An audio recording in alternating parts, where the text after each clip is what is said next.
السلام علیکم ورحمت الله وبرکاته. خدای دې وکړي چې ټول روغ او خوشحاله اوسئ. نن زموږ درس دی په خارجي زمانه کې موږ څنګه کولی شو چې دویم ګروپ وربونه استعمال کړو.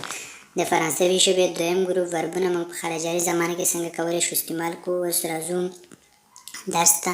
که چینل مو سبسکرایب کړی نو چینل سبسکرایب کړئ، ویډیو لایک او شیر کړئ چې نور ملګري هم وویني او فایده ترې واخلي.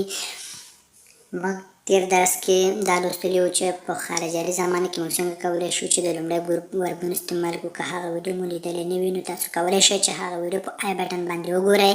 او په دې درس کې زموږ درس دی چې موږ څنګه کولی شو چې د دویم ګروپ یعنې ای ګروپ وربونه په خارجي زمانه کې استعمال کړو.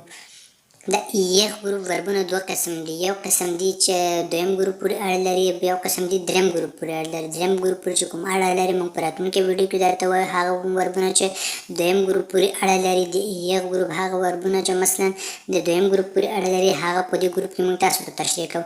هر کله چې غواړو چې ایغ ګروپ وربونه په خارجي زمانه کې موږ استعمال کړو، هغوی لپاره خپل خاص انډینګ لري. د هر یو سبجیکټ لپاره د هماغه انډینګ اضافه کوو. هر کله چې موږ مثلا یو ایغ ګروپ ور په خارجي زمانه کې استعمال کوو، آخري ایغ په ځای مثلا ژ لپاره ای اس اضافه کوو، تو لپاره ای اس اضافه کوو، ال او لپاره هم ای ټي اضافه کوو، نو لپاره ای دوزس او ان اس اضافه کوو، و لپاره ای دوزس او زد اضافه کوو، ال لپاره ای دوزس او ان ټي اضافه کوو. خارجي کې د وربونو لپاره د انډینګ اضافه کوو. کله چې د انډینګ اضافه شو دا ور په خارجي زمانه کې کېږي. اوس راځو چې یو مثال کې تاسو ته تشریح کوم. مثال په توګه فینیر دا ایغ ورب دی لیکن دا دویم ګروپ پورې اړه لري. اوس کله چې غواړو چې د فینیغ په خارجي زمانه کې موږ استعمال کړو، فینیغ معنا ختمول.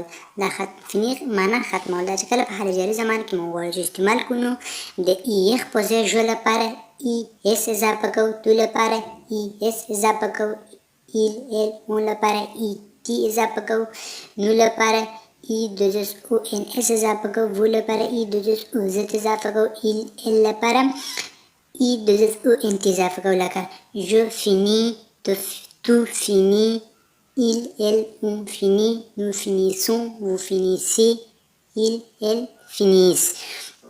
دا معنا je finis زه ختموم په خارجي زمانه کې. tu finis معنا تو ختموي.